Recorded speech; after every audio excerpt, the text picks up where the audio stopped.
So, you think you're a good rider, not because your jacket says racing team or your chicken strips are shaved down to bacon bits, but actually good, smooth, confident, in control. Most riders talk a big game, but the real test isn't speed, it's subtlety. Can you stop without the bike nosediving like a dolphin? Can you creep through traffic without looking like you're drunk on clutch lever fumes? This isn't about being fast, it's about being fluid. The kind of rider that looks calm in chaos, reads the road like a book, and doesn't need to flex because the ride speaks for itself. If you recognize yourself in what's coming next, you're doing something right. If not, that's okay. This isn't a roast. Well, maybe a little. Let's see if you've really got the skills. Or if you just think you do because you watched a guy on YouTube do a U-turn once. Number 1. You can stop smoothly without a foot down too early. This one's a dead giveaway. Watch a beginner roll up to a red light. They'll stab the brakes, wobble a bit, and throw a foot down like they're planting a flag on the moon.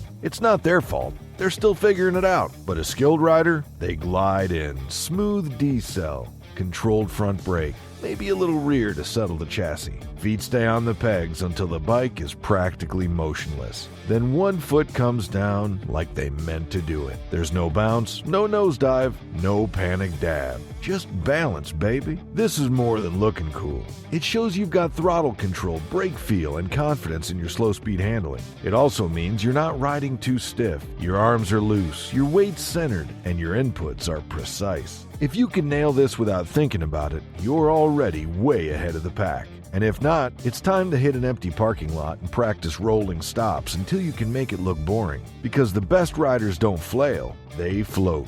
Number 2. You keep your head up in slow turns. The parking lot is where riders go to either show off or show their limits. And the quickest way to spot the difference? Watch their eyes. Beginners stare down at the ground like they're expecting a sinkhole. Good riders, their heads are up. Eyes locked where they want to go, around that tight circle, through that gap, into that perfect parking spot. Looking down is instinctual. It feels safe, but it's the worst thing you can do on a bike. Your hands follow your eyes, so if you're gawking at your front wheel, guess where your handlebars are about to go? Exactly. Nowhere good. Veteran riders have this drilled into their brain. Whether they're doing slow speed U-turn or threading through cones, they look up, lean with purpose, and let the bike follow. The whole thing looks effortless, like they're just pointing their chin and trusting the physics. Want to test yourself? Try a slow figure 8 in a parking lot. Not only without dabbing your feet, but without looking down once. If you can do that without feeling tense or lost, congrats. You're not just steering the bike, you're leading it. Number 3. You can ride at a crawl without wobbling. This one separates the riders from the passengers with a license. Riding fast? That's easy. Riding slow, like really slow, is where balance, clutch finesse, and control actually show. If you can coast along at a walking pace and stop and go traffic without dragging your feet or wobbling like you've had one too many, you've got skills most riders never master. It's all in the clutch and rear brake. A good rider knows how to feather the friction zone, give just enough throttle to keep the bike upright, and modulate the rear brake to stabilize everything. The result? You're floating forward like a human Segway, while everyone else is doing the Flintstones foot drag. And let's not ignore how much this flexes your awareness. You're not panicking, not overcorrecting. You're calm, relaxed. You know how much lean you got left and exactly when that foot actually needs to come down, which, by the way, is usually never. Most riders avoid slow-speed drills because they're humbling, but those who lean into it, they end up with better balance, better confidence, and way few embarrassing tip-overs at red lights. So next time you're crawling through a crowd, don't just survive it, nail it. That's what good riders do. Number 4. You know exactly where your front tire is. Here's a fun test. Can you ride over a stick with just your front tire, not both? Not kinda sorta near it, just that single tire, on purpose, like you meant it. If the answer's yes, you're in rare company, because most riders ride with their bike. Good riders ride through it. They know exactly where their contact patches are, down to the inch. This isn't just a party trick, it's spatial awareness. It's the ability to thread the needle through potholes, seams, gravel patches, and other bike-eaten hazards without second-guessing. It means you're in tune with your chassis, your bars, your suspension. You know where your bike is, not just under you, but ahead of you. Some people learn this from years of city commuting. Others pick it up from dirt riding. Either way, the result is the same. Control that looks like magic, but is really just geometry, practice, and nerve. Next time you're on the road, try placing your front tire exactly where you want it. Between those lane dividers, inside that manhole cover's rim, just to the left of that puddle. If you can do it without squirming or drifting, you're not guessing anymore. You're riding with precision, and that's what separates the good from the lucky. Number 5.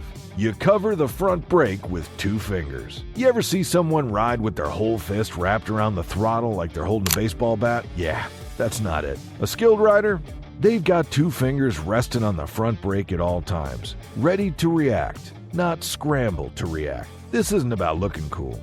It's about shaving off tenths of a second when it matters. Emergencies don't come with a countdown. And if your reaction starts with finding the brake lever, you've already lost. But if you're covering it with your index and middle finger, you can squeeze it instantly, smoothly, progressively, and with total control. Good riders don't panic grab. They apply pressure like it's an art form, because it is. It also shows mechanical respect. You're not slamming the front end and upsetting the chassis.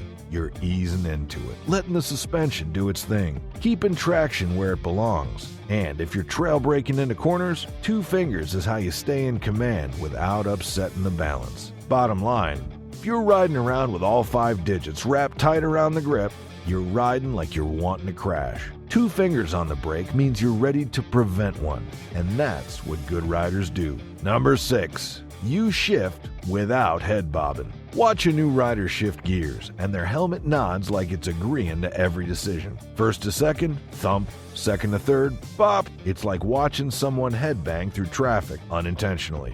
Now watch a seasoned rider. The gear changes, practically invisible. No jolt, no lurch, no whiplash. It's all clutch finesse, throttle coordination, and mechanical feel. You hear the revs change, but the body stays still. Like the bike just whispered to itself, "Next gear, please." This is where skill lives, in the smooth stuff. Shifting without head bobbing means you've mastered clutch timing, throttle blipping, and pressure control. It also means your passengers won't hate you. Ask anyone who's ridden pile-on a jerky shifter. They'll tell you exactly how many times their helmet has collided with the back of someone else's. It's not just about comfort, it's mechanical sympathy. Your drivetrain thanks you, your chain lasts longer, your gearbox isn't being karate chopped into each cog. So next time you upshift, pay attention to your helmet. If it's nodding like a hype man at a rap battle, you got work to do. But if your head stays level and your passenger isn't getting concussed, you're shifting like a pro, and real riders notice that. Number 7. You use engine braking naturally. You can spot the difference instantly. A rookie sees a red light and grabs both brakes like they're trying to stop a freight train on a dime. A good rider, they've already downshifted 2 gears before you even notice the light changed. Engine braking isn't just about slowing down. It's about rhythm, control, and foresight. It shows you're not just reacting to the road. You're reading it, anticipating traffic, managing weight transfer, keeping the chassis stable while your revs do the talking. And no, it's not about skipping the brakes entirely. It's about balance. Letting your motor help with deceleration so you don't dive the front end or cook your rotors. It also gives you better traction when things get sketchy because you're not upsetting the suspension with panic grabs. Plus, it sounds good. A proper downshift, smooth with just a hint of growl, says you know what you're doing without having to rev bomb a Starbucks parking lot. If your ride is a jerky staccato mess every time you come to a stop, that's not engine braking, it's engine barking. But if you're slowing down with control, keeping the bike stable and making it all look effortless, that's real riding. You don't just stop, you glide to a stop. Number 8. You counter steer without thinking about it. Here's a dead giveaway of riding skill. When someone tries to explain counter steering, and you already do it without needing to think. Press right, go right. Press left, go left. That's the magic. But to new riders, it's a revelation. Wait, you push the bar away from the turn? Yes. welcome to physics, kid. If you're still yanking the bars like you're steering a shopping cart or leaning your shoulders and hoping the bike follows, you're not there yet. But if you find yourself pressing into the bars with subtle input, watching the bike respond like it's reading your mind, that's real control. Countersteering isn't just for high speeds either. Even at a moderate pace, a gentle push on the inside bar is what sets up your lean, keeps the line tight, and makes your riding smooth instead of sloppy. The best part, once you got it, it's instinct. You stop thinking, push right to go right. You just go. Like breathing. So if someone asks you how you turn your motorcycle and you have to pause and think, you're probably still figuring it out. But if your hands already know the answer before your brain catches up, congratulations. You speak fluent motorcycle. Number 9. You can ride in crosswinds without fighting the bars. Nothing exposes a rider's confidence like a good old highway crosswind. 1 minute you're cruising along, and the next, whoosh, a gust hits you like a slap from Mother Nature herself. This is where you separate the smooth from the spooked. Amateurs wrestle the bars. They stiffen up, death grip the grips, and try to force the bike straight like they're arm wrestling the wind. Problem is, that just makes it worse. The bike starts twitching, tracking weird lines, and pretty soon the rider's doing the wobbling, not the machine. A good rider knows the trick. Relax, loosen your arms, lean your upper body gently into the wind, and let the bike move underneath you. It's designed to self-correct. You're not a statue. You're a sail. Use your weight, not your panic. Crosswinds are a dance, not a brawl. If you can glide through gusts without white-knuckling or wobbling all over the lane, you're in the upper tier. Especially if you're doing it while passing trucks and still holding a smooth line. So, the next time the wind tries to bully you, don't fight it, flow with it. If the bike moves and you don't freak out, you're not just surviving, you're riding like you own the damn road. Number 10. You're predictable in traffic. Being a good rider isn't just about control. It's about being boring in the best possible way. See, anyone can zip around like a caffeinated squirrel, darting between lanes, cutting through gaps, and scaring the hell out of every car mirror they pass. But that's not skill. That's insecurity on 2 wheels. A truly good rider is predictable. Not slow, not timid, but smooth, deliberate, and easy to read. You hold your line, you give proper signals, and you don't make other drivers guess what you're doing. You ride like a pro chess player. 3 moves ahead, always positioning, never reacting in panic. Cagers might not respect motorcyclists, but they're less likely to hit one that's riding steady and smart. If your movements in traffic feel like they were choreographed in advance, that's not luck, that's mastery. Even lane splitting, done right, isn't about speed. It's about awareness and flow. If you can do it without scaring pedestrians, triggering car alarms, or making grandma spill her coffee, you're doing it right.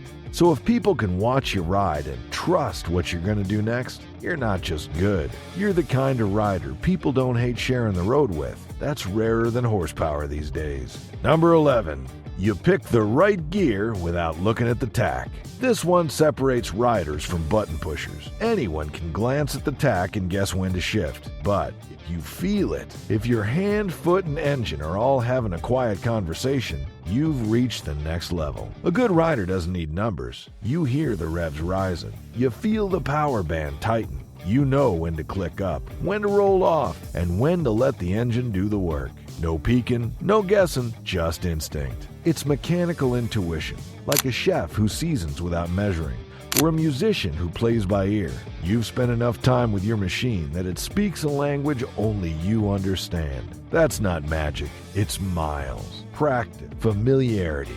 And when you ride like that, everything smooths out. No jerky shifts, no bogging in too high a gear. No revving out like a teenager trying to impress a drive-through speaker. It's subtle, sure. Nobody's clapping for you at a stoplight, but when your ride flows like one continuous motion, no interruptions, no drama, you know you're not just operating a motorcycle anymore. You're riding it. And if you can do all that while your buddy is still staring down at his dash like it's a flight simulator, well, that says everything. Number 12. You can do a U-turn without dabbing. Ah, yes, the dreaded U-turn. The move that separates the seasoned riders from the "oh God, oh God, oh God" crowd. Most folks avoid it like the plague. Some go 3 blocks out of their way just to dodge one. But if you can pull it off, clean, smooth, feet up, you're officially a badass. Because this isn't just a turn, it's a test of balance, clutch control, throttle finesse, and sheer nerve. Everything you've learned about slow speed riding shows up here, under pressure, in front of a crowd, on a narrow street with gravel, on a slope, probably while a car is waiting. And if you can nail it, glide around in one graceful arc, bars at full lock, no panic revs, no foot dabs, no stalling, that's motorcycle ballet. It's not flashy, it won't win your races, but it will save your pride. And more importantly, it shows that you've got the one thing every real rider needs: control at low speed. Anyone can twist the throttle and go fast in a straight line. That's not riding, that's launching. But holding a U-turn on a fully loaded bike uphill after a long ride? Now that takes skill. And if you can do it with zero hesitation, congratulations. You don't ride a motorcycle, you command it. Being a good rider isn't about how fast you go or how loud your pipes are. It's about the details, the little things nobody notices until they ride behind you and think, damn, they've got it dialed in. It's the way you float through traffic without drama, the way your stops are butter smooth, the way your bike listens to you like it's part of your body. These aren't tricks. They're the result of time, attention, and respect for the ride. You don't need trophies. You don't need wheelies. Just control, awareness, and the kind of smoothness that makes it look easy, even when it's not. So tell me, how many of these can you do without thinking? Drop a comment, and let's see who's got the skills and who's still dragging feet in parking lots.